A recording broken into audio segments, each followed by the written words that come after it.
Alright, last one for the night. Just the old Realms Unraveled Dawn of Champions combination that I am ever so fond of. Created by Dawn Cacti. And I have a hard time passing 5-cost heroes in general on turn 1, and that card is no exception. Makes the Death Dealer Noble a lot more interesting than it would be otherwise. Certainly, no lie, with the Neri Champion, I would like to go after the Wolf Shaman every time, but I think I just got too much higher impact cards. I already saw a few monsters on the board, and now with each of us having purchased the cards that were out there, now the board is actually entirely full of monsters. And so at this point, I will actually go ahead and buy a heavy infantry early in this game. He actually went along and took the Clockwork Sentry. Certainly didn't want me to have that as well. I think was a pretty good play on his part. Now he picks up the Overhaul Cleric. He certainly got the rune advantage early. Gonna see if he's gonna be able to pay that off, though. The Wild Rift Drake that I get to double with the Riftgate Conjurer is certainly just completely ridiculous. And I think I just want rid of this other militia. And so I thinned the deck at just an alarming rate there. I'm going to need to pick up a Mystic, because now that I've thinned the deck so well, I'd like to take advantage of that by being able to add in some very powerful heroes. And I get a freebie there as I add Neri Wild Queen as my champion.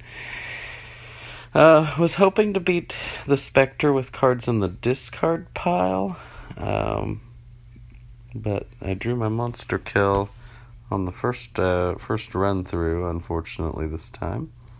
The Root Scryer could be advantageous.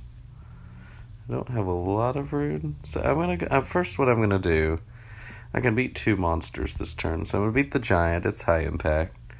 4 for 5, and then I'll beat the Charger. It builds my loyalty, and the Snapdragon Witch. So that came at a very good time.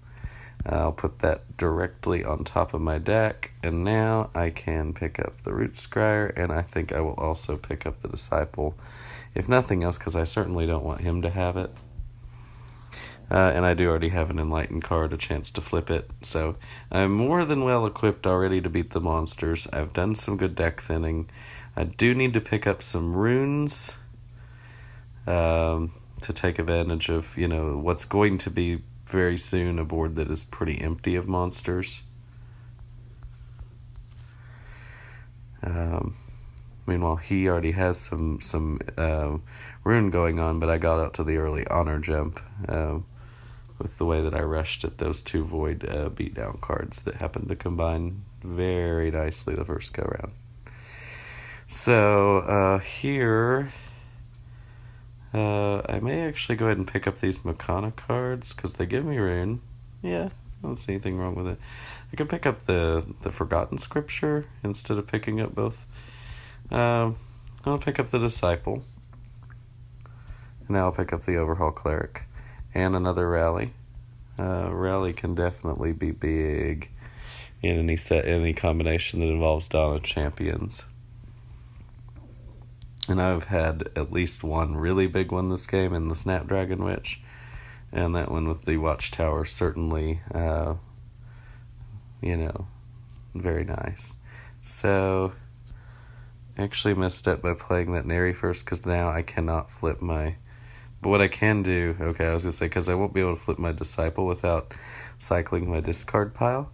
And I want to beat the Wailing Spectre before I cycle my discard pile, but luckily I just had 2 options to do it with, so that'll work. Root Scryer in through the deck here, and I will have some Enlightened cards. I think I will pick up the Forgotten Scripture.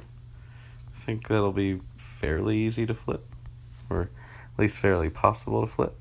And here I'll just take the highest value, 5 honor, off of the Exhaust Lurker. Okay, so off to the huge honor lead, so the Snapdragon, which is certainly going to trigger every time. Nice to have a little draw too with some bonus. So I play that first. Unfortunately, I won't get the trigger off the Overhaul Cleric for 2 constructs. But I do get to flip my Scion of Uloth, which is the most important part of that. And so I have a card to thin out of the discard pile, and I think I would rather do that. Well, yeah, because I mean, I'm going to draw through the deck pretty quickly anyway. It doesn't really matter that much. Which one I put on top, I'm going to draw all of these cards again. So, I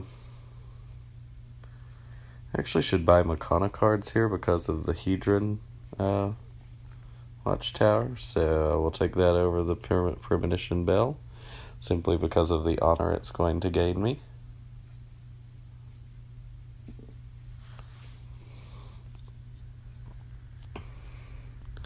And we have arrived at a state of a board with no monsters, or at least it looks like we will.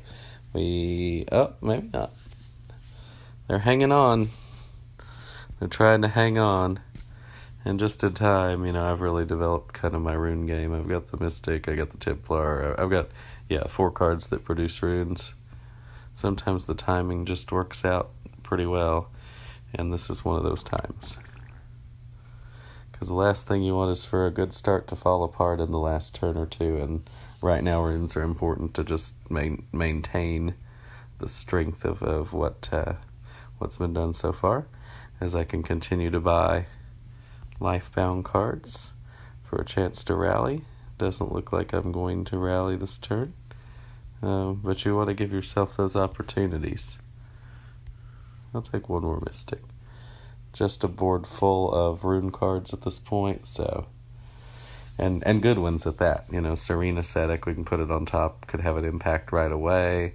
The Emissary is just you use it one time, it's huge impact. Daybreak Ascara obviously does completely ridiculous things.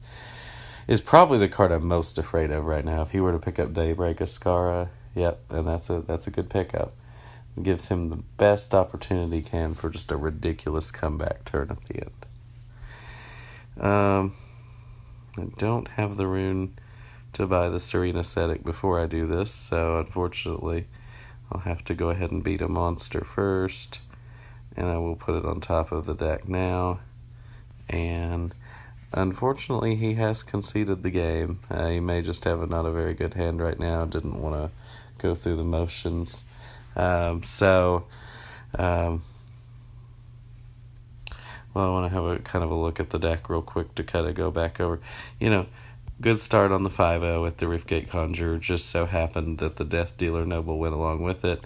I was able to draw those cards in conjunction with each other to beat the Rift Drake guy, banishing 4 cards at once. That really put me in a position where it was going to be really hard for him to win. At one point I beat a monster and rallied into Snapdragon Witch, which was just kind of the icing on the cake. Added some runes to the deck, which was going to help carry me through the last turn or two, where there were no monsters. Though, of course, maybe just some heavies would have been good enough to close it out. But I wanted to have, that flexibility to still have some really good turns at the end if there were no monsters on the board. So that's why I mixed it up a little bit. Felt like it paid off pretty well. So, thanks again for watching, and maybe we'll see you guys again tomorrow with some more Ascension videos.